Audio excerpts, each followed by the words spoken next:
So welcome to the first Money Mondays. Hopefully we can have Mondays available to do more stuff like this in an effort to sort of expand the channel and just, again, to get the YouTube algorithm used to us going live and seeing us as, hey, those guys are actually around, they're actually doing something. So maybe we might wink its way, push it a little bit more, but we're here to talk money, right? And there's sometimes some intersectionality, even though some people not be a fan of that word. With that and some of the content that we usually talk about, some of the stuff we usually discuss, right? We're going to talk a little bit about the proposed sin tax, right? With Florida's gubernatorial candidate, Fishback. It's his last name, and with somewhat a complicated last name, I can't really condemn his last name at all.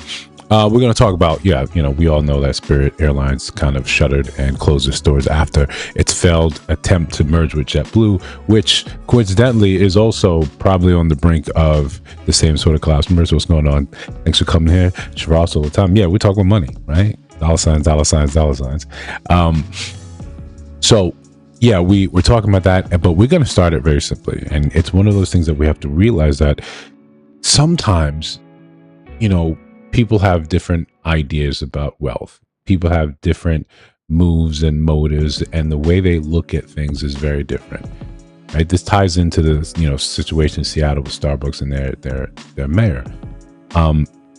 What's become very popular in not even recent history, but for a while we had Occupy Wall Street going on for quite some time, was the idea that you tax the rich. And the rich becomes a subjective statement, right? Well, how much is rich? Well, it depends who you're talking to, who you're asking. At one point in time, it was even households making, $250,000 a year.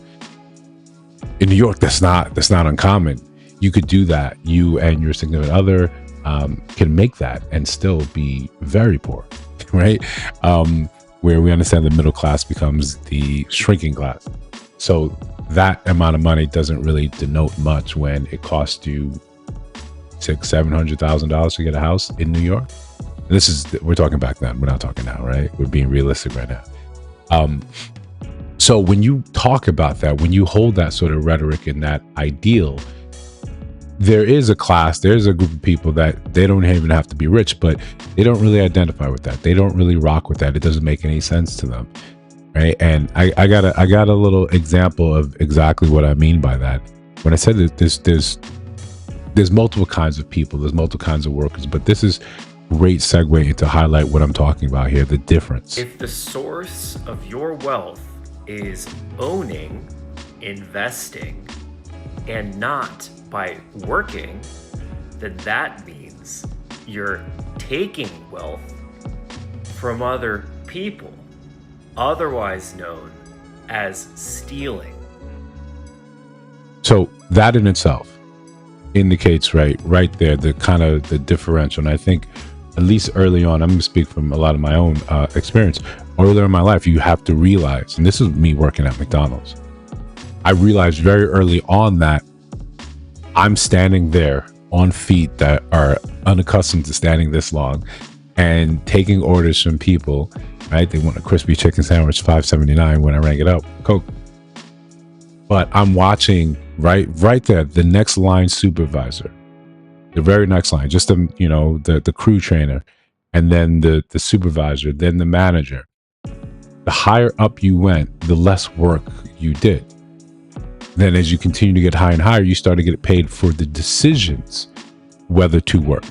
You get paid for your decisions. So the entire time that you are on the clock, you're just getting paid for one or two decisions you might make. Less than that if you've done the work ahead of time. Okay. Now during the little meetings that we had or the inspections we had, we saw the franchise owners.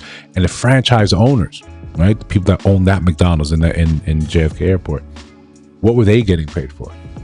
They're benefiting from, our labor. We're benefiting from what they did to create this. They paid into the system, to the franchise.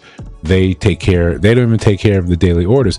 Now this thing sort of becomes self-sufficient. So they're getting paid while they sleep, while they shower.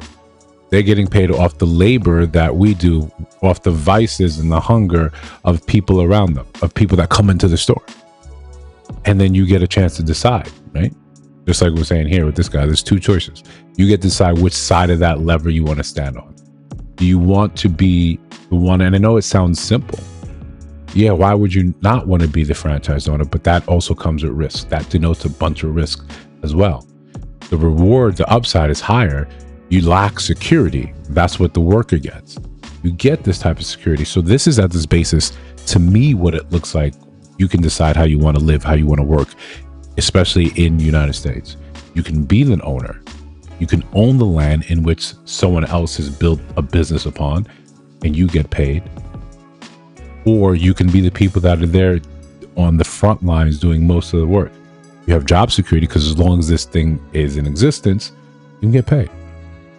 So just looking at it like that, in that sense, very early on in my life, I saw, okay, the higher up you look in any type of infrastructure, any type of company, you start getting paid for what you might have to do. And I want to move myself through the ranks till I get to that spot, or at the very least, create avenues where I get to get paid by how you live, by the necessities of your life. That's why I got into real estate. You're always going to need a place to stay, right? Yeah, homelessness, unhoused is an option, but most people don't willingly choose that.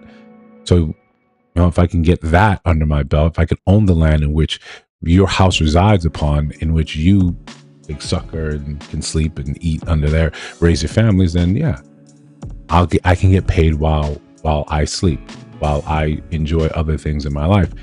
And one of the first times that, sometimes I'm a little dense, I'm a little slow on things. I'm a little slow in upkeep, on the uptake. It was when I was at home relaxing. Not that I don't have my own W-2 job, not that I'm also not a wage slave, quote unquote. But I remember getting, just, all right, this is what the business made, this is what the real estate made. Here's your check for the month. From that, you pay all your bills, but from that, you have your own disbursement. And it just hit me like, oh yeah, I didn't do anything. I got paid for decisions I made in the past. I'd rather that, right? You can do, you can do one or other, or you can do both. Doing both is exhausting, right? You're literally burning candles on both ends, but the rewards are there. Security on one hand, cheaper insurance, on one hand, and then on the other, you get the benefits of this sort of growth. You can't dedicate yourself well to both, but those are options. But then you have a class that exists and says, wait, this what you're doing, if you are profiting off of people's labor, then you're wrong. That's theft. We see this more in the rise of this socialist ideal that we're all sort of be in this together. And I think it's romantic, right? It's romantic. It sounds good, right? It sounds good. But in reality, that's not really how we've existed, right? Once there were one caveman, two caveman, and a cave woman. One walked over the cave and hit the other one over the head and said, I want what you have. Right? I want what you have. I'm going to take it. I don't know if it's an intrinsic thing, how humans move, but this is how we are.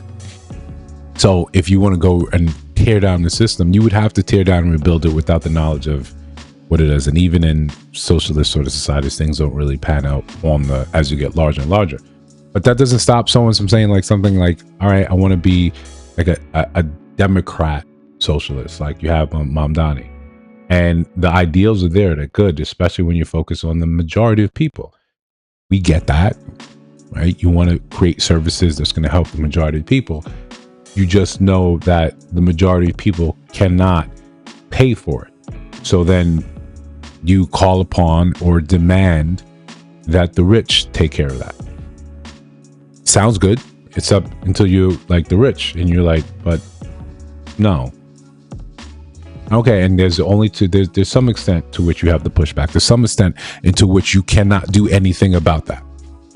You occupy the city. You live in the city. You're in New York. You're in Seattle. Your business is here. Starbucks is here. Seattle. You don't have a choice, right? Or we can put as much pressure on you as long as we can lawfully pass this bill and we can tax you at this thing or whatever. For such a long time, that was the optimal threat. I can just do this. I can just make this happen to you, and that's it. You have to deal with it. So you saw that happen, and we see that playing out right now in in New York, where you see a mass exodus of wealth. And at first you only looked at it and you thought about the family saying, right, you relied on the swag of New York to say, well, why would you go anywhere else? You can't get what we have here. Too true. Absolutely true. That hustle, that bustle, that everything flows through New York. Stock exchange is here, Broadway's here. Anything you want, the rich, the famous, they all kind of come through the spot. Right. But when it comes down to dollars and cents and people realize that I just need to change my residence. But you're the wealthy class, the millionaire class, the net worth of $1 million and above. Then you get to the billionaires and you understand that they are mobile. So at first you just kind of shoved off a lot of the millionaires, that millionaire class, that asset class, and they left. They did their own thing somewhere else. Okay, that happens. Except now you start looking at data and you start losing that revenue that you draw from taxes. And it becomes a significant amount. When you're counting all the pennies, when you're reaching into the sofas and trying to find all the change so you can make the shortfalls in your budget, because you blew your budget. You can argue, right, with Chicago. You can argue with New York in some of the modalities in which they blew the budget. And one of the big ones was, paying for, during being a sanctuary city and housing some of the migrants. That was, you used a lot of money in Chicago, especially. So what do? You reach out and you do what you can, and you can say, listen, Donnie says to Albany, you need to kick up, right? You need to kick up. We pay into you and we don't get an equal return. There's a shortfall there, kick up. Hochul, going to Hochul's like, nah, I ain't doing that. I'm straight. I ain't doing that. So then Mamdani says, yo, I got to tax the we got to raise property tax. We got to tax these people here. And people are like, wait, that's not what you said when you ran. Oh yeah, I also didn't get a good look at the budget when I ran. So there's that. So then what? You have the beard tax, right? Well, listen, this dude, he's got this, $1 million apartment, $100 million apartment, most expensive place in New York. He don't really live here. Now we're going to tax some more, 50% more tax on him. He's already pays $2 million in tax a year. All right, we're going to tax him more. Oh, he also creates jobs. And he was also in the process of creating 15,000 jobs. So then he says, word? Nah, I ain't doing that. But he pulls out. He's like, no.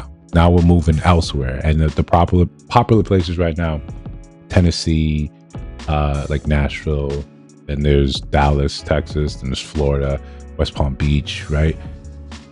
A bunch of people are moving. A bunch of hedge funds are moving. Chase has more people in its Texas headquarters than it has in New York.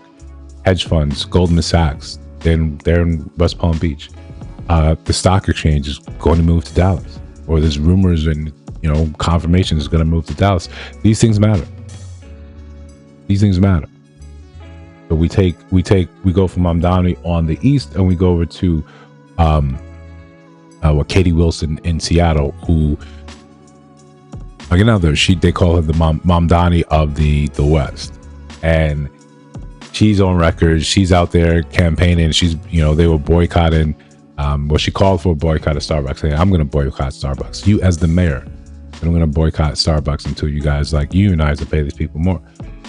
And if you remember years ago, Starbucks was with it. They started paying people more in Seattle. And then the issues that sort of spun up from that. Well, at that point, Starbucks said, yo, we're good. What we don't see behind the scenes is the moving and shaking between states and how they communicate with each other, because the bunch of states would love to have that type of revenue. And maybe not even that. You're not saying, okay, you're going to have more Starbucks in Nashville, in New York. No, the headquarters, like Chase, moving their headquarters and setting up shop somewhere else. Those jobs are usually jobs of $100,000 or more. That is a tax revenue that goes into the city, goes into the state, that can take care of things like their schools, their roads. It's a surplus of actual wealth in a city. Sometimes it seems hard for us to realize, to look at it and say something like, it's just 1,000 jobs, it's 3,000 jobs, maybe it's 10,000 jobs. Who cares? For a city who's already has everything budgeted line item wise, it's a major win. So You don't know what cities are talking to your billionaire class, your asset class, and going back and forth saying, you want to come here? I'll make it. I'll give you aggressive terms for X amount of years before we even have to renegotiate. Some places are not used to some of our coastal cities and our large metropolitan areas, cities, who already know, hey, we're here and we've got the revenue, we've got the base, people come here. But you stop making it attractive. You stop looking at it and say, this is a good spot for you to land at. You just start talking and saying, well, no, we went liberal. We went sort of really, really liberal and say, you should pay more. You're here in our city, you should pay more. And I get that. I get that from us, from the uninitiated. But when you are active and you know what's happening behind the scenes, at some point in time, you have to realize, well, this may be a mistake. If we have this, what is that all saying? You owe the bank a little bit of money, they owe you. Right? When you own the bank a whole lot of money, you own the bank.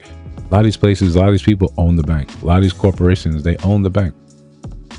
You come in and start getting aggressive like these mayors and saying, you got to do this. They say, call. Right? Call. They pick up and leave. So Seattle, Starbucks did that. They were like, all right, cool.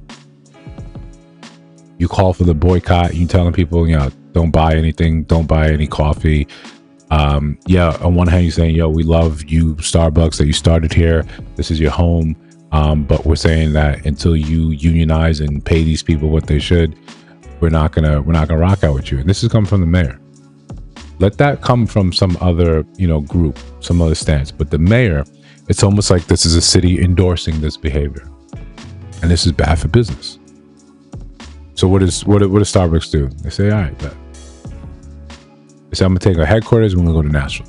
They take 2,000 jobs with them. 2,000 jobs with the average salary of being $120,000. Nashville's excited. Nashville is giddy for that type of increase in revenue. And that far exceeds the actual median income for places in Nashville, for people in Nashville, from households in Nashville. This is a good move for Nashville. This is a great influx of money in Nashville.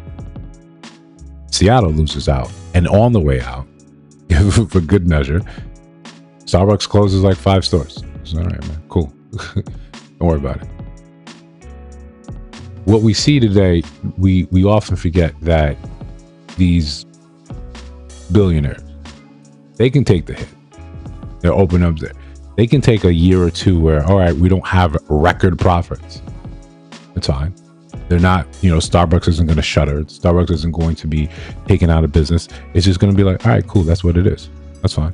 We'll keep going. We'll keep pushing. No issue.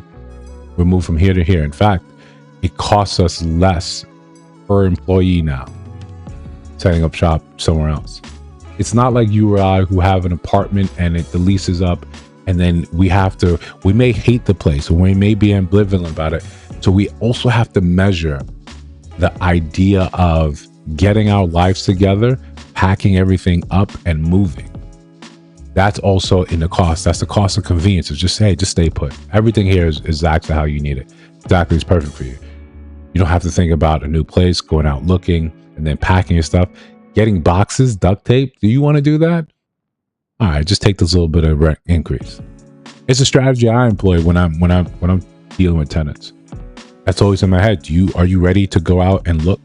But sometimes, if you don't run right as a landlord, if you don't run it proper, you don't run it well, the game sort of flips.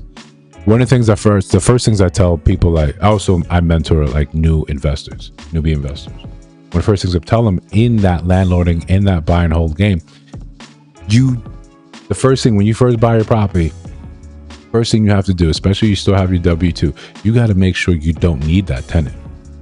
The minute you do, the game is flipped. They set the rules.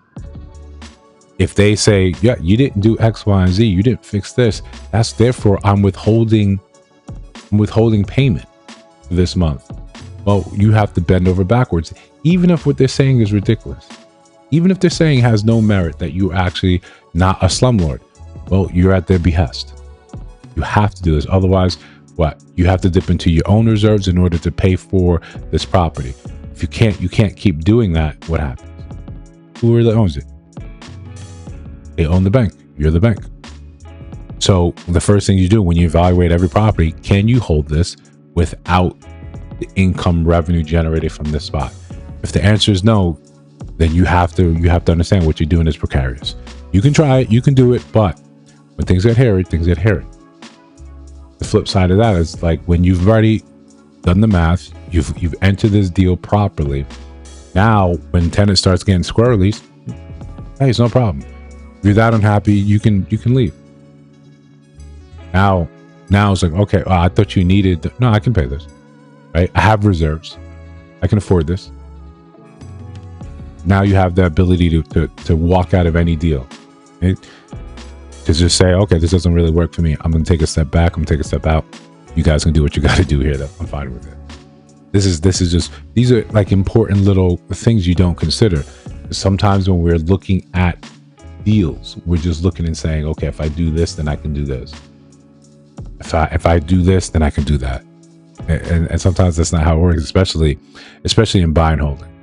That's not the greatest strategy to go, well, this thing's going to pay for itself. What happens when it sits vacant months on end? You have to pay out of pocket, or else the bank, the lender comes and says, hey, I might need a little bit of that, right? I might need a little bit of that. So right now, Starbucks is saying F you to, Seattle. And it's a good example, right? Not that we're billionaires here, but it's a good example of seeing what happens when you don't understand the market forces, when you push a certain asset class too far. Tax the rich, eat the rich. It all sounds great. It all sounds fantastic.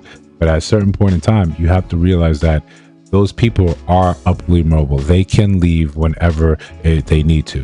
They do not have to sit here with you and deal with any of this. You're rich, mobile. And then there's draws from other cities saying, hey, come check this out. Come see this. But moving on from that, we see what happened, Spirit. And, we joke around a lot about the quality of Spirit Airlines and the quality of the people there, how everything is sort of, it's an aftercharge. It's a surcharge. You want this, it's a surcharge. You want that, it's a surcharge. And it's a budget airline or a budget-friendly airline. And that was sort of this model. But that was kind of run to ground, to bankruptcies, and eventually they shuttered May 2nd and like 3 a.m., leaving people like stranded, people at the airport ready to go, people on their way to work that you don't have a job. Pilots, I read one article where a pilot was 9 months away from retirement. That's cut. Those benefits are no longer there. 1,500 employees in one spot, and we can laugh, we can joke about it, and there's a part of that that's like, oh yeah, but right now there's a movement, people pledging money to actually buy the airline, and the airline's operational charter is going to be auctioned off in a couple of weeks or a week or so. So they're pledging right now. The last I checked before I started the stream was 132 million has been pledged. And they said 44 billion people flew Spirit last year. So minimum pledge is $45. And they're not collecting money, just saying, people are saying, I would, if this actually has legs, do this. And the guy that created it, he's trying to run it very democratically, very much like Green Bay. Green Bay runs their football team. Just make it seem like, everyone is a minority owner. So regardless of how much you pledge, if you pledge $45, you get just as much say as someone who pledged $100,000. And right now he's called upon. There's 132 million is a lot of money for people to pledge, but we're talking about their debt is something like 1.5 trillion. Right? It's a different number, right? It's a different number. And if some people don't have a clue of the vastness, the difference between like millions, hundreds of millions, trillions, yeah, it's a significant hurdle. So now he's calling upon some people that have disposable income, right? The rich, you got $250,000, $750,000 disposable, and he's like, this is disposable because if you were to donate or pledge $750,000, your say in the company, if you save it, if they make it happen, would still be the same as someone that donated $45. Your profit share would be different. What you get from when the company runs a profit, yeah, you'd be handed back a significant sum, but in terms of the direction of the company, no, you don't get any extra say. So he's like, this is you just burning money. So I found that very, very interesting in the sense that, yeah, you understand that this is altruistic and it's not how people typically move. The people with, millions and billions, they're still very much like you, right? They may shop at a different sort of level. They may make purchases. They may look at money differently, but fundamentally, they understand that if I'm paying for something, if a sum of my money is going somewhere, then I also want a commiserate amount of say in that thing. Not everyone is going to run things like a socialist and say, oh, okay, this is good for the people, so let me just simply give this out. It's not really how it works for people. He's even called like Mark Cuban to get online. Listen, it'd be very interesting to see how far this goes. And he even said that he knows nothing about running an airline. He would leave it up to, I think he said people that he in the Discord, let them decide how that actually works. That's an interesting take. That's a very, very interesting take. But along those lines, other airlines in the wake of Spirit, ceasing to function, they have increased their prices because of the cost of fuel. And, we all saw that coming. That's a normal thing. No one's really shocked or surprised by that happening, right? You shouldn't be shocked or surprised.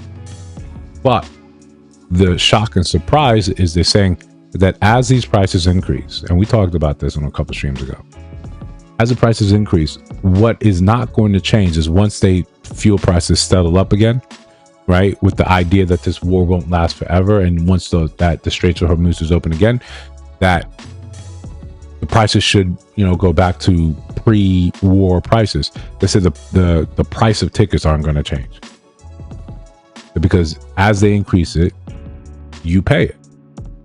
Just like prices like pre-COVID versus now. Well, shipping routes and all this, they got back on, but the prices never went back down. They get accustomed to the increase. A business is running and say, hey, we could run things cheaper, but why would we? Right? You need to fly. So why would we reduce the price of tickets when you're already paying it? You're making the cut somewhere else in your life. So why would I go back down and say no? It's cruel, especially when you're looking at the economy, when you're looking saying that, stuff is too expensive as is. Some people, the only real fix I see is like when people pull back from flying altogether and say, we just can't afford it. And there's going to be a class that says no, this price is ridiculous, it's too much.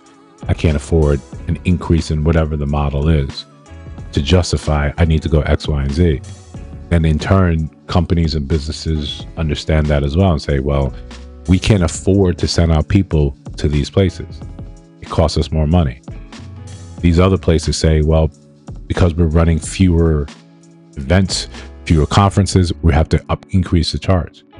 So essentially somewhere something breaks down and people, that price we would hope would return to some sort of stable level, but we don't move like that historically in the United States. Stuff just gets more expensive. You got used to the price of eggs, price of milk, price of beef, and you just kept paying. Because we're looking at it and thinking that this is essential. Flying is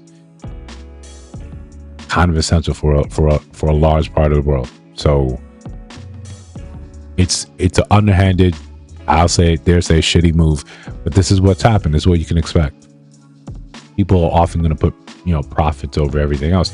Remember, you've got to make sure the shareholders have value.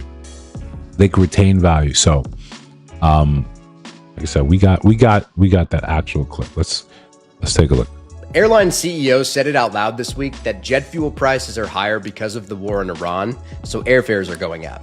But they also said when fuel prices come back down, airfares will not. And that's because people are already paying these prices. These are the same airlines that took over $60 billion in taxpayer-funded bailouts during COVID.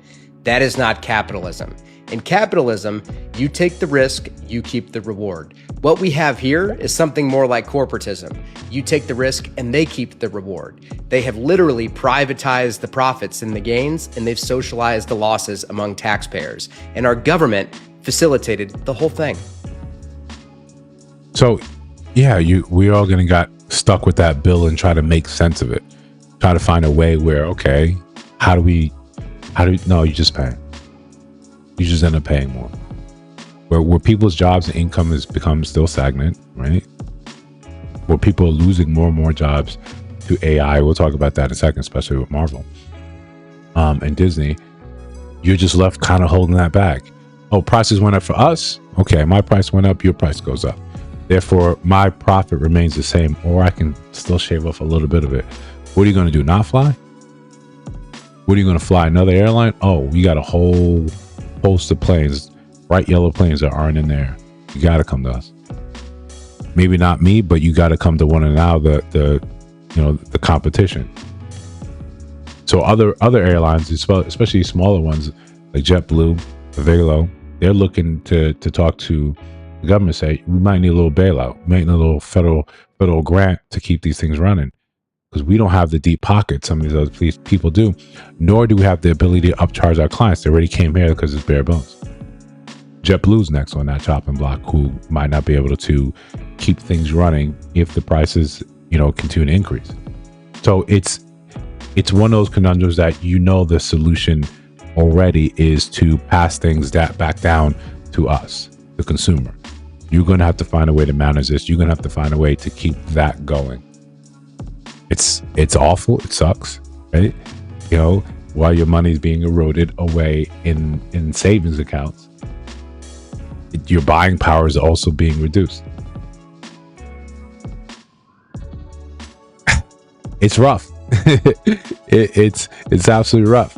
In that same sense of us losing jobs, right? Everyone has seen, right, what AI is capable of doing in terms of sometimes going back and redoing endings from a lot of your favorite movies that traumatized us when we were little, right? You get to say, no, maybe this happens instead. Maybe Tony doesn't die in Endgame. Well, I can pay what the credits or the tokens and create something like that. What if Hulk actually fights back, right? And fights Thanos and actually, puts the hooks on him. I can see that. I can make that without having a VX studio. What about some of these places where, hey, you guys kind of went cheap on the budget? Oh, well, AI can take care of that. Some of us that are anime fans, sometimes you realize, oh yeah, man, they blew the budget. They blew the budget on this episode. Everything is crisp. And then the rest of the season is very lackluster. It's very bare bones. You can see where the money went. But what happens if you don't have to worry about that anymore? So, for those of you that are familiar with Marvel, the Wasp, I forgot the actual actress. She was complaining and saying that Disney laid off a bunch of the VX studio, a bunch of people that she said brought these characters alive, that created them. And listen, you take that with a grain of salt, that a lot of these actors and actresses don't really read the source material, aren't really familiar that these characters have existed for decades. You think that this person that was just fired created the character of the Wasp. They did not, right? They looked at the source material and then made it, right? It's not creation. This is replication at best. But, well, AI can do that easier, cheaper. And you think Disney is a family-friendly company, but Disney's not a friendly. It's about profit. Of course, they would let go. They don't need so many people to do the job what AI does quicker, more efficient, cheaper. So it's just a natural consequence. I think a lot of the fear is that, especially when some of these things are using, language models from like China, China does not give a F about about copyright or not using this person's likeness. Is going to create it, and some of the stuff they do, yeah, you know, it looks just like that. The one with they made with Spirit Airlines and Marco Rubio is gold. You know, that's phenomenal. I'd watch an entire movie or a series just like that. If you don't know, just hit me up later. I'll send it to you on Instagram. It's hilarious. It's gold. It's perfect, right? It's so some of these other things. Yeah. Well, when you're a VX heavy movie creation studio, yeah, AI is like, yeah, I got that. So those jobs, and this is a wave, right? This is tsunami. You can't fight it. You can't stop it. It's the genie's out the bottle. There's very little you can do to put that back in and somehow get the solution saying, I'm going to save all these jobs, and no one's just going to use AI. It's happening. So a lot of those blockbuster Hollywood, you had to wait for them. Hopefully they did a character, a series that you were interested in. You know, Blair and I talked about this a couple of years ago, where you could literally just take whatever comic that you were interested in, scan it, and then say, hey, whatever AI model you're using, right? In the near future, make me a feature-length movie about this. Character accurate, you know, costume accurate. I just want to see this, you know, animated. When I was younger, and we often do little vacations to my cousin's house in New Jersey. And this one was in Mountain Lakes, New Jersey. It was the first time I was reading this comic, the Death and Return of Superman, like the anthology of it. It's thick, right? And what went from the whole thing when he's saving the days with Lois and it's all lovey-dovey, and Doomsday comes, and then the entire league goes to try and stop him, and eventually it's Superman there, and they fight all the way to Metropolis, to where they're swinging, and he finally realizes that the protrusions, the bone protrusions on on Apocalypse, if he crushes and destroys those, the creature feels pain. He's adapted to everything else, but that hurts him. So, but by then, Superman is bloodied, cape is torn, shirt's off, right? Curls are intact. They're intact though, right? The curls are curling. At that point, that's when he realizes everything, right? That's what's going on, right? I can be sustainable. Oh yeah. My bad, Chad. I was on a little flow. Yeah. Exit plans in order. Yeah. No, we were talking about, Mark, I'm assuming we're talking about like the real estate. We've had conversations just about that all the time. That you cannot be in that position where you hope these tenants pay the thing. When I first was looking into get into real estate, and not that I got into it because my parents were into it, and I, you know, sometimes you pick those things up because you watch it happen. You watch it in the back of your head. You don't realize you're watching it. You just see it happen. And I saw how they made mistakes. We grew up in a duplex, and the tenant upstairs, he's like maybe 4 to 6 months behind on rent. I come back from school and he's smoking and joking with my father in the living room. I knew it was bad because my mom was like, my father should not be smoking in the house. You smoke in the house. Smoke in the house. I was like, oh man, you in trouble. Because, you know, you can't get smoke out like that. But you sitting there smoking and joking. I was like, isn't he behind on rent? But again, I'm in a child's place, so I keep my mouth shut. Right? I keep my mouth absolutely shut. I just keep it pushing. So that stuck with me, and I didn't know it stuck with me, but it became a core value and memory. No, that's not how you do things. And then, so when I was looking into it, I had a colleague who, his brother had maybe 20, 30 single family homes in Arkansas, right? If you're uneducated. And essentially the idea there was he was, you know, just going around collecting rent, and it gets tiring. There's a lot of people you got to talk to. There's a lot of movement. There's a lot of, hey, there's this person. And one thing that we sat there and reasoned, yo, you go the multi single family option, then that's 20 roofs, right? It's 20 boilers, right? It's multiple cap X things that when they go bad, they go bad, right? They go expensively bad, right? So if I had a problem on a roof, but I got I got a quad, right? There's 4 apartments in the house. I got one roof. It's a little larger, but I got one roof. Versus five houses need roofs or at the same time. Or during the life of the ownership under me, probably at least half are going to need replacements. And a roof ain't cheap. Some with $20,000-$30,000. That's a lot of money. Or I can just kind of say, hey, I got it all on one roof. Right? But you guys will get that tomorrow. So yeah, you need that exit strategy. You have to understand what you're supposed to do. And if we blow up later on, we can have models like that, or we have classes that we can go and teach like that. Mark, I'm looking at you for help with that. But yeah. So yeah, a lot of this is not sustainable with the way United States is going. It's not, and it's an opportunity right now. Yeah, how'd you look at that? Yeah. Continue 9 8. Yeah. Yeah, listen, when it's good, it's great. It's phenomenal. It's phenomenal. When it's good, it's great. But when it sucks, good Lord. Good Lord. It's like, yo, okay. Right? I could all right. We can deviate a little, share some little quick horror stories. Right? So there's one time, right? It's like, I want to say 8 in the morning. I've got property in Maine. Right? I've got property in Maine. And property manager calls me, right? I'm out here, we're in the gym doing our thing, calls me. She's like, did you see the news? I'm like, what? If you're telling me you're in another state, you're asking me if I see the news, you're talking national news. No, I didn't see anything happen. There wasn't some malady. Godzilla didn't attack, so I don't know what she's talking about. So she sends me an article, right? She just takes a picture of it. Cops arrested, cops in Maine. They arrested some guy for, he was selling crack, right? I was, oh, damn, it was crazy.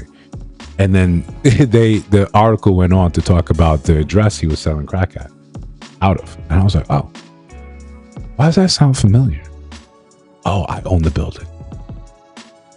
Yeah, I own the building. So they go on to describe how they kicked in the door.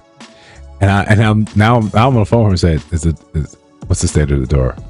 He's like, it's off the hinges, right? Oh, so they use a battering. Yeah, they use a battering ram. Oh, it's okay. Okay. So now it's one of those questions like, all right, so who fixes this? Right? Like in the movies, right? When you watch Law and Order, when you watch these shows, this person's gonna come in and say, oh yeah, the cops always say that. Oh, we'll pay for that. Do they? Okay, let's say they do, right? The better question would be like, yeah, we'll reimburse you for that. Maybe. It's in the normal process of them doing their job. They may not do anything for you. So, but what are you gonna do, right? Other people live in there. Other non-crack selling tenants live in there. Are we gonna wait, or are we gonna say, all right, man, we'll go get this fixed, right? Out of pocket. Just go get someone out there to fix the door. So, all right. So it's not over, right? Keep in mind, due to selling crack, which I'm always thinking that you're selling drugs, it's lucrative, right? Why else would you go take the risk of selling drugs, right? Why else would you do something like that? Okay, no. So you're making money selling drugs, but you're late on rent. You're behind. Like, you owe me money, like $600-$700. So you're selling crack and you behind on rent. It don't make no sense. But we continue. Now, all right, we have a vacant unit, right? He is in jail, right? He's in jail. He's not made bail. He's not getting out. I just can't clean it up, take his stuff out, put it on the side of the road, or put it in storage. No, I've got to evict him. I've still got to go to court. Not me, I'm property manager. We still have to take him to court. Then when he does not show up in court because what? He's locked up. Then the judge grants us and says, okay, yeah, now he's evicted. So it's a whole process. You're like, damn, what type of, this is when it goes bad. It goes bad, stupid like this. Yes, bad is also when stuff costs like, hey man, this porch is detaching from from the building. It's got to cost you money. Oh, this big shed that you had in the back, barn rather, the county came and assessed and said, oh, it's structurally sound, but the roof needs to be fixed. Okay, cool. Listen, we don't use it. We don't house anything in it. It's not used for storage. No one lives in there. Yeah, but you still need to fix the roof. Okay, cool. Let's get some, estimates to fix this roof. Okay, what are people saying? $100,000. $100,000 to fix this because the material is made out of, then nonsense for something that's not being used. Now I understand you want to pour money into a structure, into your business, because there's going to be a rate of return, not unlike the CEOs, or not unlike the idea of calling for these people to, hey, come help us buy Spirit, and then like just throw your money away. Rich people don't do that. They don't just say, oh, for the good of my heart, I'm just going to do this. Right? I'm just going to do this. Yeah. Yeah. Rosie, behind on rent and selling that thing to the community. I don't know if he was just bad at it, but I was like, this is ridiculous. But I was excited. Oh, we just get him out. We can come, we can fix it up. We can increase the rent. We get someone new in there. Nah, 3 months later, we finally be able to move. And then we still got to get all the stuff out. And I'm joking with her. You find a crack in there so we can supplement our sales? She just looked at me and said, I'm very uncomfortable with that statement. Please, relax. Just try to make light of all this. But so people don't move like that. They don't just say, you need $100,000. Don't worry, I'm rich. Here you go. So the roof, they want $100,000 to fix. I say, absolutely not. Tear it down, right? Just tear it down. Yeah, you do. You absolutely do. So just tear it down. Okay, now we got to get estimates to tear it down. People are looking at it, and because the size of it, because where it abuts close to the neighbors, so you have to make sure everyone's insured. You have to make sure you have the proper licenses. You have proper permits, and we're working with the actual city. We respond to letters. We didn't just take it and chuck it. So the actual the guy that's working for the city, he's like, yo, you guys actually responded. I was like, yeah, we want to take care of this. He's like, that doesn't really happen. People don't really make my job easier.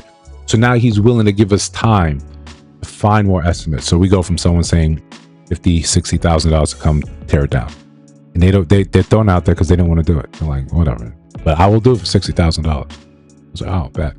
Keep looking. Keep looking. Finally, we find someone that said, I'll do it for $17,000.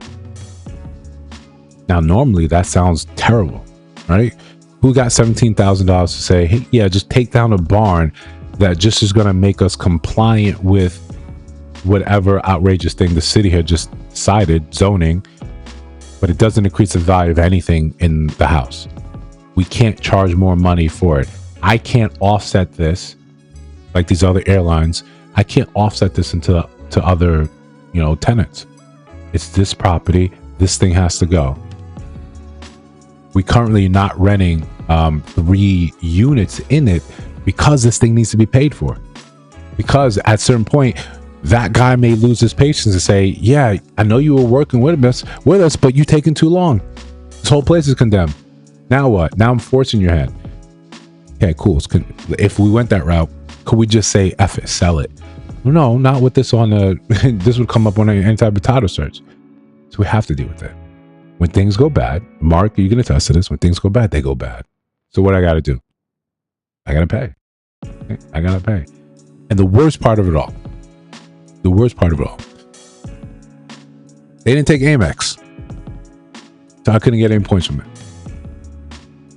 That was criminal. Couldn't get any points from it. They took cash. They took cash. So there you go. So, that's what it was, right? That was the problem. They just took cash. They got it done. Great job. The guy, the employee from the city, he was like, oh my God. Right? Yeah. He's like, this is fantastic. You guys are the best. As the city said, we'll take a little cut from that. Okay, you got it. Now the barn's gone. Find that we weren't out using in the first place. Gone. Right? Yeah. I was ready to just go in there and say what the problem is. Right? Let's get the dynamite that the shorty used, we talked about last night, blow the thing up. You can't do that. So, when it goes bad, it goes bad. Or you could be safe with your W-2 job and no one's coming and saying, hey, this structure needs to be taken down. This thing needs this. You also don't get the fruit of the olive tree, right? We don't pretend like it's all bad. Again, a lot of my life, a lot of things that I ended up trying to do or being excited to do came from, inspired at least, from movies. I'm not unlike most of you. The first time I saw the Audi R8 was an Iron Man. Rolling up and I was like, oh my God, what is that? Right? Oh God! That was me. Oh God! What is that? Smitten. Right? Shot with that love arrow. Boom. Back. Just gorgeous. But I was also a Godzilla fan, right? Nissan GTR Skyline. It's like, that's also gorgeous. But now I'm a big boy. I'm an adult, and I realize money could be funny. I don't want to pay for this car out of my own pocket or the monthly payments out of my pocket. So what do I have to do? Right? We're talking money. We're talking money again. I had to create an asset that would pay the monthly fee for the car. Okay, how much is this car going to cost me? How much is a supercar going to cost you? Anyone, anywhere from $1,000 back then, anywhere from $1,000 to $2,000, $3,000 a month, depending on how you structure the deal. Down a boatload of money, and then you can, be easier monthly payments. But the first and foremost, say, okay, I'm going to I bought a 5-unit apartment building, and that paid for that. So even if I lost my job, even if I went hard times, the repo man was going to come from my car. It was going to be paid for by an asset. And that's when you start realizing this is how a lot of rich people do it. Your labor cannot pay for your assets. You cannot be out there exchanging, right? Easy money, right? You cannot be out there exchanging your time and saying, okay, right? We're gonna get a little silly with it. You go and say you want this Dodge Charger, you want that Hemi, right? You want that 707. You want to be out there stunting on people. But your credit's shit. Your credit's shit. 583. 583 on a stretch. So you go to the deal and he's like, oh, I can get you this. This interest rate. This interest rate is going to be as old as you are, right? You're a young man, right? You're 20 years old. Interest rate 28%. And you just don't care because you don't have any real concept of money. You have a real concept of understanding of how this is supposed to work. You're more concerned with the straight satisfaction of owning the thing. So you sign on that line, boom. Your payments are $1,300, $1,400. You don't realize how much, and this is something you not finance over 10 years. You don't realize how much you're going to pay for this car in that lifetime of the car, because you don't think about 10 years from now. You don't think about 5 years from now. You don't think about 5 months from now. You just think, Friday, when I pull up in this Hemi, when I pull up in that Hellcat, you're going to be stunting on people. The same people in your same socioeconomic class are doing as poorly as you, but you are going to be slightly better. All the ladies are going to be like, oh my God, right? Oh God! Like, oh my gosh. Which is a great aside. A question I asked maybe 2-3 years ago. That's woman. When you hear engines roaring, does that do anything for you? I'm like, no. I was like, okay. It's just like men in the gym. You're working out, you're getting all these muscles. They're like, all right, cool. That's the only one's really asking you how much you bench, man. You're never on the beach, pecs all out, biceps. No, women aren't saying you how much you bench. You're 15 for reps. I'm super impressed now. It's men that are looking like, oh, I see you, king. Do your thing. So you get that Hemi. You're out there and you quickly can't make these payments. So now you're moving, every night. You're making sure it's at a different address so the repo man doesn't come take it. But don't worry. Before you know it, someone steals it, right? It's on bricks. It's on cinders. When you move like this, when you don't have an understanding of how the wealthy actually go about obtaining some of these things are not assets, it's just kind of fun toys. You never want your labor to be the exchange for that, to the exchange model, where I have to go into work and give you my time, my money, my resources, my life force. Because you can do the math and say, how many hours of your life did it cost you to buy this thing? Does it cost you to maintain this thing? You've already signed up to do this thing for 10 years. A thing that people used to do for 3, 4, or 5.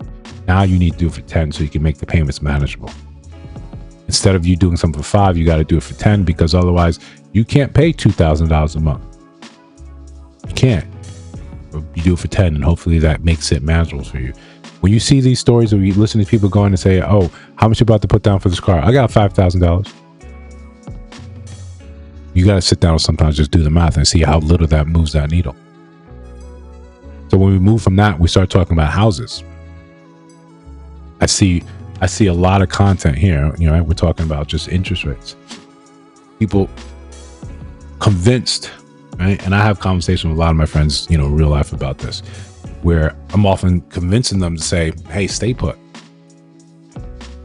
Right now, you should be researching markets. You should be researching places that you would want to live. Look at the school scores, look at the walkability, look at the things that are important to you in those spaces right now.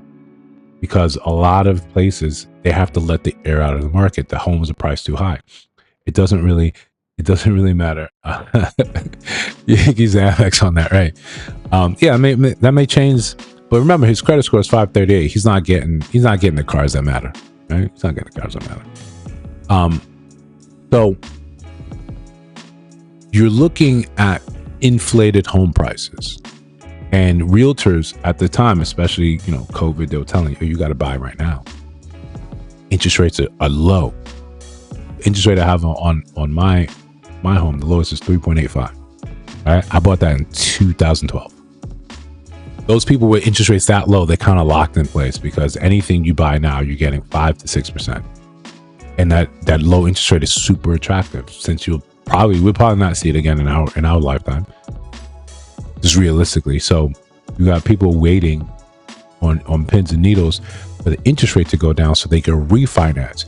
You bought when the interest rate was at 7-8%. You were excited because you wanted to be a homeowner, because that is the dream. They told you this is what's important, and you didn't think for yourself. You just said, this sounds good. Right? Let me go ahead and do this. Let me go ahead and make this happen. So you turn around and boom, you're in a place, $3,000 a month, but it's nice. It's yours. It's a new construction. Beautiful. Right? Then they come around and the city says, hey, we had to assess what this place is worth. We didn't assess the value of this house that's now on it. We didn't see it here. Right? Because remember, when you bought, the builder said, on this land, I'll build your house. Right? So the city said, oh, this parcel of land is assessed at this tax value. Okay. So you thinking when they sit there and do the numbers, this is all it's going to cost me to own it? Sweet. Sweet, super sweet, fantastic. Love it. In reality, after your house is built and it's dope, it's lovely, right? It's not the ones with the builders where they pretended like they didn't know what they were doing, and this is not attached to this. This is a fire hazard. This thing was actually going to fall down and kill your small child. No, it's actually built nicely. All the fixings, all the furnishings, everything you want. You got the heated driveway, to the heated tiles, to the heated floor in your bathrooms. It's all heated. Beautiful thing, right? All the things you can want. It's yours. Built to spec. Now the city comes back and says, yo, this shit is nice. Back when I came through here, it was swampland. Now there's a house on it. We've got to assess the value of your house. So you went from thinking I've got to pay $3,300 a month. Now they say, but this place is worth a lot more. It didn't have a house on it now. So now, here's what you have to pay. Now you complain. Now you go online and say, now I'm paying $5,500 a month. And you're crying, lamenting. And a lot of us looking at you and saying, for those of you that have been at closings, that have bought property before, right? For those of you that haven't, there's a lot of paperwork. There's a lot of paperwork thrown in front of your face, in front of your lawyer saying like, hey, take a look at this, sign that, sign that, sign that, sign that. They'll sit there and they'll read, they'll go through it with you and say, this is what this is, this is what this is. But some of these things are like 300 pages. Some of these things are triplicate. So there's even a part in there telling you that you have to swear in an affidavit that you're not a terrorist, right? I kid you not. Yeah, everyone. Yeah, when you're at that table and it's time to sign over, whatever. If you did the 20% down or you did the FHS, you get to see, hey, I gave this guy a check. Like when I first bought the first place I bought, it was like $60,000. Like I wrote a check for like something like that, $63,000. This is all the money I had. Right? I was making like $75,000 a year. This was all the money I had. I had $127 in the bank after that. So I've got the check in my hand and my hand is shaking. Shaking. And give it to one guy. And then what happens? Then he starts cutting it. He cuts someone else a check, and someone else a check, and someone else a check. And everyone's around there like, all right, okay, doing our thing. And I remember one dude, he's like, oh, you prepared? You know, you about to pay water bill. You gotta watch out for the water bill.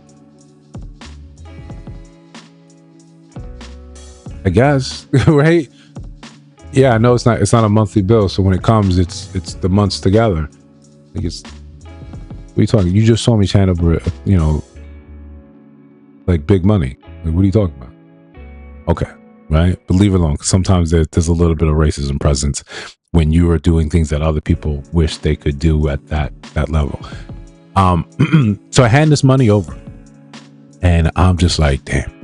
He gets a check. He gets a cut. He gets a cut. She gets a cut. Everyone gets a cut, and you get keys, and you like, okay, now this place has nothing in it, unfurnished, all this.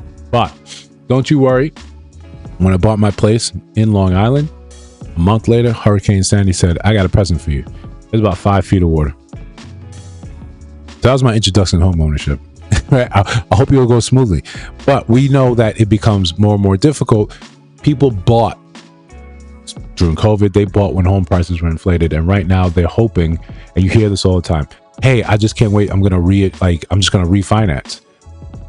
What you don't understand is just the same way you didn't understand that your new construction home is going to be reassessed and you're going to end up paying more.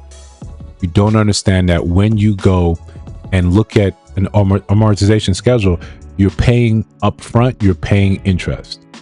So if you paid interest for 10 years and interest rate finally miraculously creep down to 3 years, to 3%, you go refinance. Refinance is still technically a sale. You're going to pay closing costs again. That could be 10 to 20 to 30,000, depending on the size of your house, depending on the cost, depending on the price. So for a 30-year loan, the first 12 to 15 years, most of your payments go back into interest. The bank says, I got to eat first before we start paying down principal. I need that interest paid. This is normal things. Sometimes people make a full extra payment onto just principal. Sometimes people just pay $100 extra just to get their principal paid down quicker. It's up to you, depending on what strategy you want to move.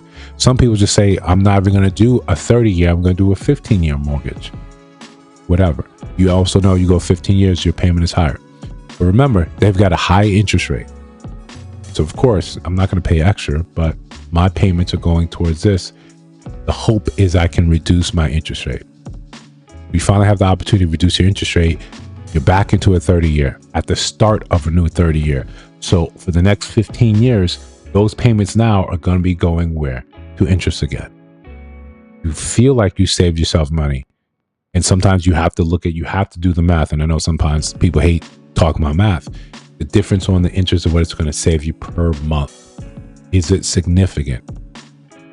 Is it the savior you think it's going to be? Then of course, is it actually saving you time? It's not saving time. You're going to be paying the bank back more money. So what do some people do? Let's not say that's not without strategy. Some people have a 30-year mortgage, interest rates drop. They say, all right, I'll bite the bullet. I'll pay the cost, but now I'll refinance it to a 15-year mortgage. Lower interest rate, still higher payments, or if I get the payments at least somewhere near the same, maybe that makes sense to them. You have to do like things like this. You have to do the math. You can't create a TikTok or Instagram reel talking about how you were simply surprised that this suddenly happened. My payment went up. Your taxes, your stuff which you have escrowed, your taxes and your homeowner insurance, those are always going to go up. Right now, you look at some of these cities, the cities are broke. Now you get stuff in the mail saying, yo, this went up. Well, city needs more money. And the best revenue, you are its revenue base. It's not personal. They just need to pay for stuff. It feels personal. I'm taking it personal. Oh, this was reassessed. Now here's your new monthly payment. Okay, cool. Next property. Oh, okay, you too. Okay, great. Now I got to make a TikTok about it. Tell you how awful it is. A lot of stuff is told to you. You just can't. You sat there at the closing table and you got numb to it. You got numb to all the, okay, this, and then this, and then this. You got bored by it. You just signed it and signed and signed it. When they slid the amortization schedule in front of you and it's just sheets and sheets and sheets of saying, at this date, at this month, you pay this, you'll be owing this. This much will go here. You don't want to look at that. You don't care about that. You care about that later on when you suddenly look and said, I've had this loan for 10 years. How much have I paid towards principal? And it feels like peanuts. Then you want to say you're outraged by it.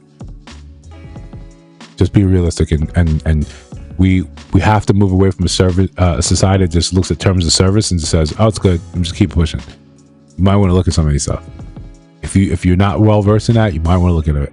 Even if that's the case, scan it and send it to ChatGPT. Ask ChatGPT questions about it. Then do something, but don't buy a home and then later on complain that I never knew. There's laws set up where the people have to tell you. There's truth in lending. We have to tell you what this is going to cost you.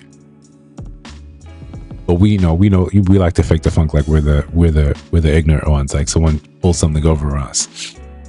But we'll close out with the I know what you guys came for. I know what type of people you are. The gubernatorial candidate for Florida is looking to rein in Sophie Rain and other online models by introducing a sin tax. Not a syntax like an error with wording and computer code, but a sin like biblically tax, where like 50% of that is your revenue as an OnlyFans creator. When you're peddling smart, selling yourself, they say, well, 50% of that should go to the state.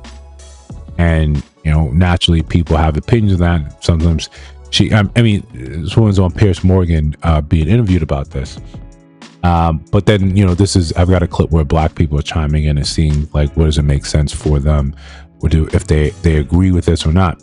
But we can get into that real quick. We don't want OnlyFans, but this is not the way.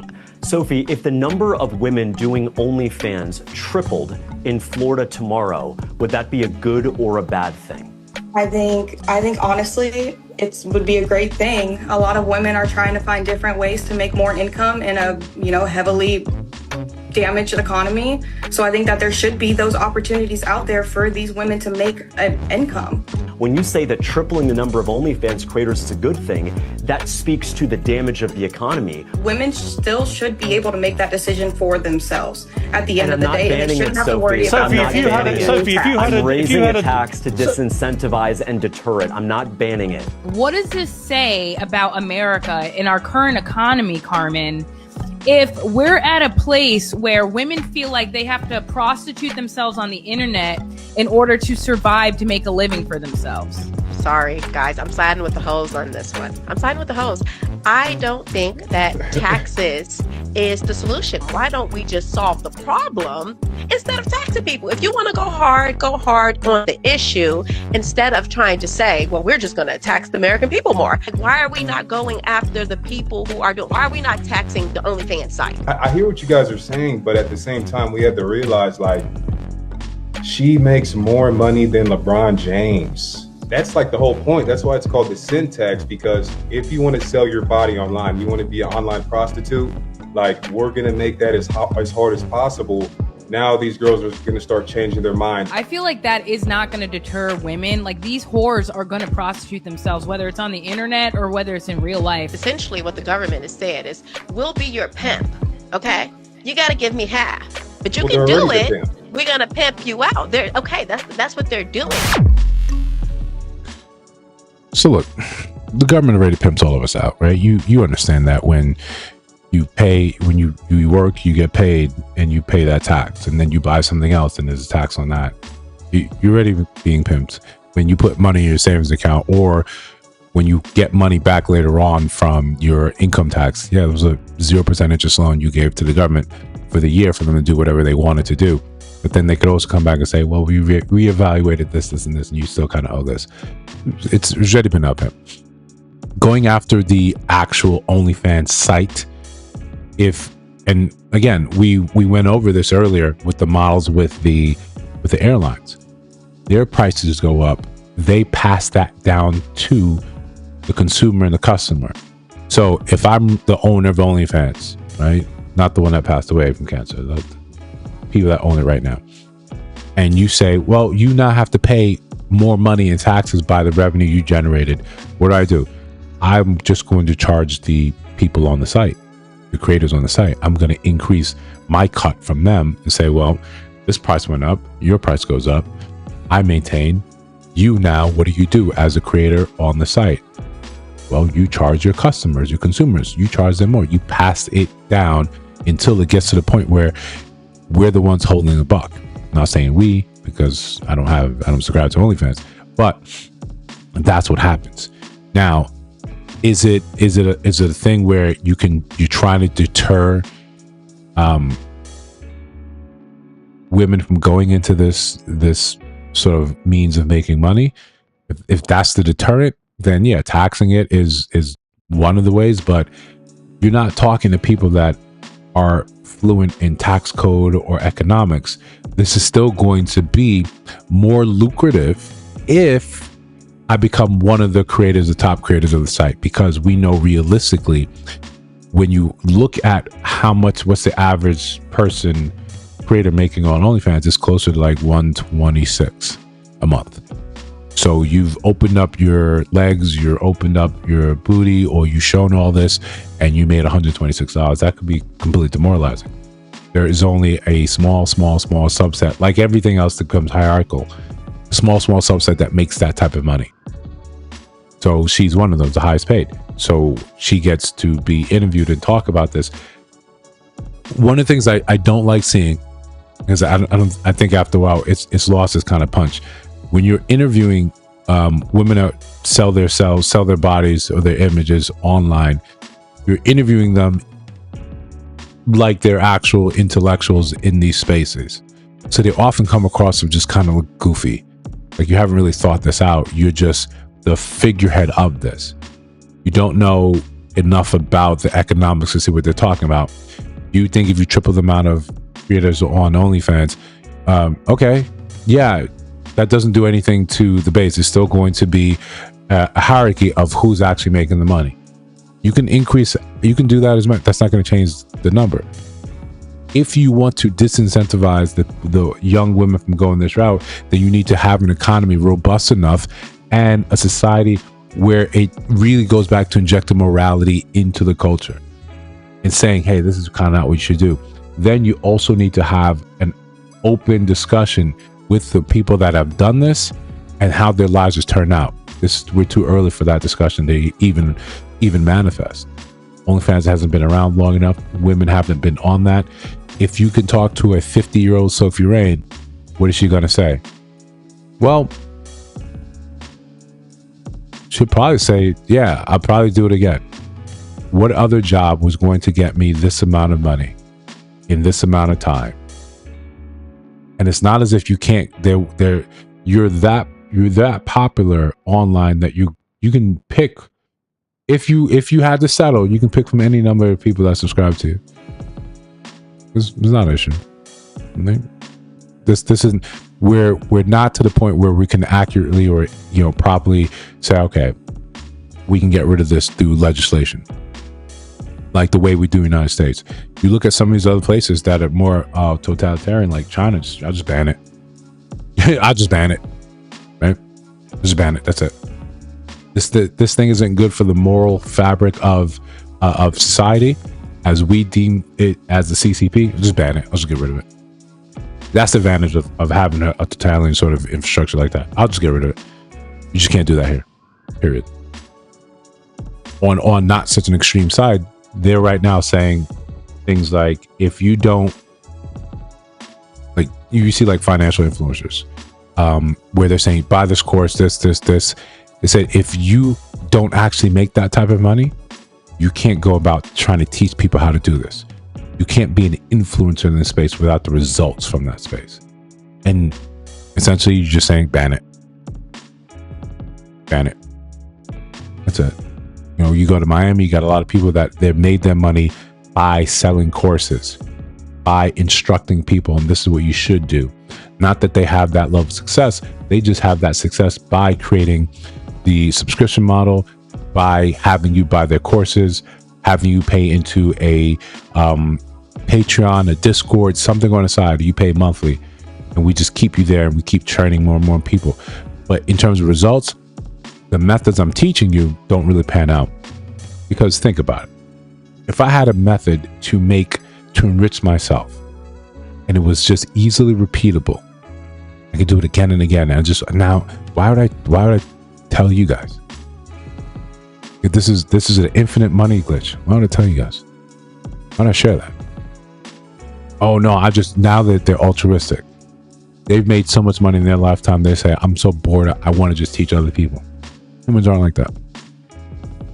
We're not really like that. I'm just gonna take a close, small group of people and say, I'm gonna teach you. I'm gonna teach you, and we're gonna rock out. We're gonna do this, and we're gonna be okay. Everyone else, we're gonna gatekeep.